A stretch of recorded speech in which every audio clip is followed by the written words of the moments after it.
Hello and welcome to week 1, day 4 of our study of Ezekiel.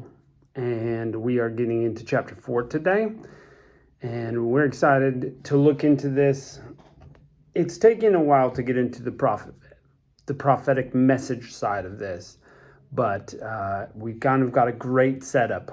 We see that Ezekiel sees God. We know where he is, by the river Chebar in Babylon. And he's about to give these messages. And God says he's going to make his forehead hard because he's got to butt heads with these stubborn Israelites. And he's got to be the watchman. He's got to be the watchman that tells the news to people. Now, what they do with that, that's their own thing. But Ezekiel will be held accountable if he doesn't give the message. Also, many times, Ezekiel gets the title Son of Man, which is a prophetic title apparently. And so that's interesting because Jesus over and over is referring to himself as the Son of Man. So he is making this link with Ezekiel here. So Jesus is calling himself a prophet when he uses the term Son of Man? I think so. So here we go. Verse 1. You also, Son of Man, take a tile and lay it before yourself and portray on it a city, even Jerusalem. Lay siege against it, build forts against it, cast up a mound against it. Also set camps against it and plant battering rams against it all around. Take for yourself an iron pan and set it for a wall of iron between you and the city. Then set your face towards it, and it will be besieged, and you will lay siege against it. This will be a sign to the house of Israel. So this is, again, God gives the prophet sometimes these sort of wild things to do. And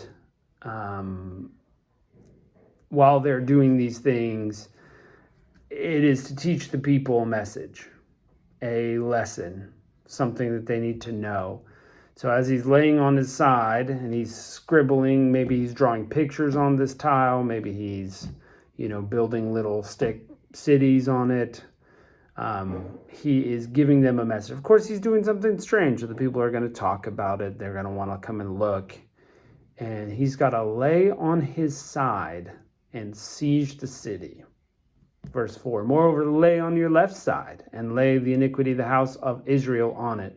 According to the number of days you shall lie on it, you shall bear their iniquity. And I have appointed the years of their iniquity to be the number of days, even 390 days. So you shall bear the iniquity of the house of Israel.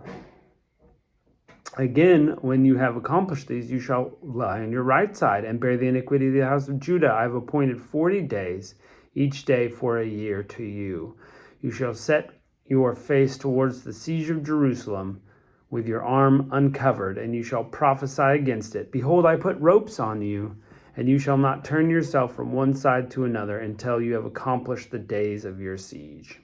So, this thought came to me. We know that the house of Judah, or Jerusalem, were in exile 70 years. And so, yeah, that's interesting. 70 years in exile. And Ezekiel is already saying maybe it's the 30th year. So 30 plus 40 would be 70. And so maybe that's what he's saying, that you got 40 more years of exile here and 390 days.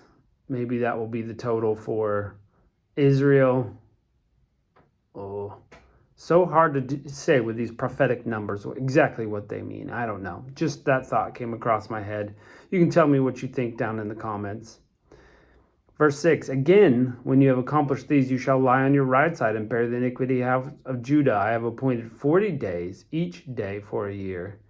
You will set your face against Jerusalem with your arm uncovered, and you will prophesy against it. Behold, I put ropes on you, and you shall not turn yourself from one side to another until you've accomplished your siege.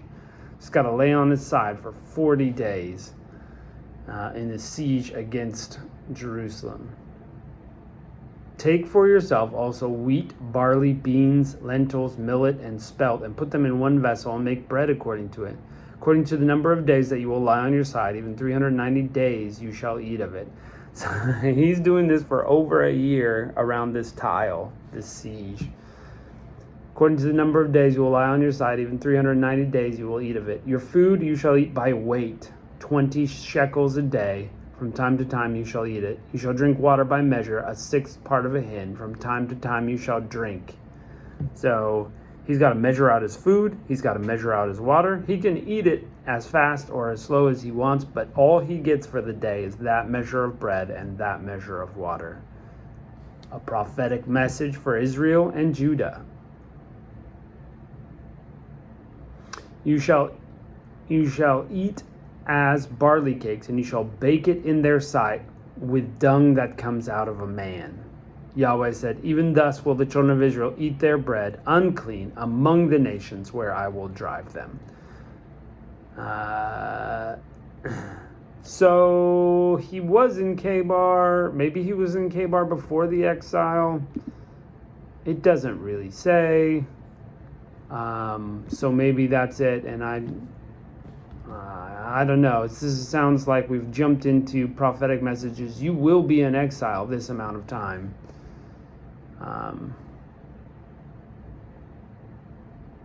Anyway, and he's asking him to bake it on bread with human dung.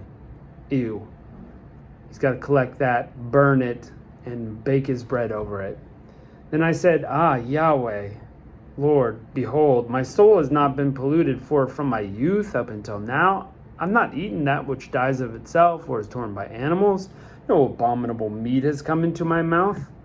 So it's like, look, God, I've followed your food laws my whole life, and now you're asking me to do this? That's gross. That's gross.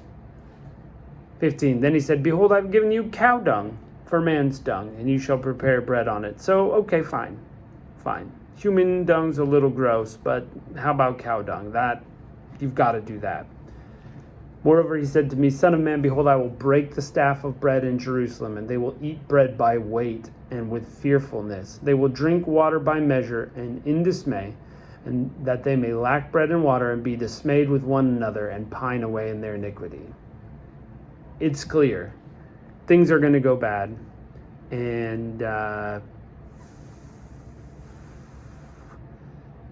things are going to go bad for Israel and Jerusalem. They are going to be in exile. It says that they're going to be eating bread by weight and water by measure, just like he is. So people are going to stand around and talk, what are you doing? He's going to tell them, look, you're going to be doing this. You're going to be eating your bread by measure. You're only going to get so much. You're not going to have prosperity. And so this is the prophetic message. Judgment is coming. Judgment is coming. And these things will happen. And of course they do. Of course they do. Of course they do. And that's how it goes. When we sin, as Israel and Judah have sinned, we pay the consequence.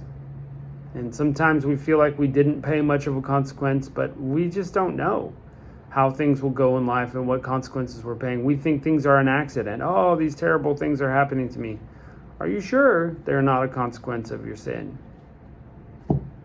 Just saying. Just saying. So, anyway, you wouldn't want a prophetic book that didn't have some exciting and kind of strange things happening. And here it is right here. Exciting and strange, but definitely packing a message. Packing the message of, look, this is coming because of your sin. So, what do? We need to know that we need to put sin out of our life. God wants to heal people. He wants to have a good relationship, and often he gives forgiveness and mercy where we don't deserve it. And but that we have to come to him for. We can't just receive it on our own. So look forward to what else Ezekiel has to say. Thanks for joining us, and we'll see you next time.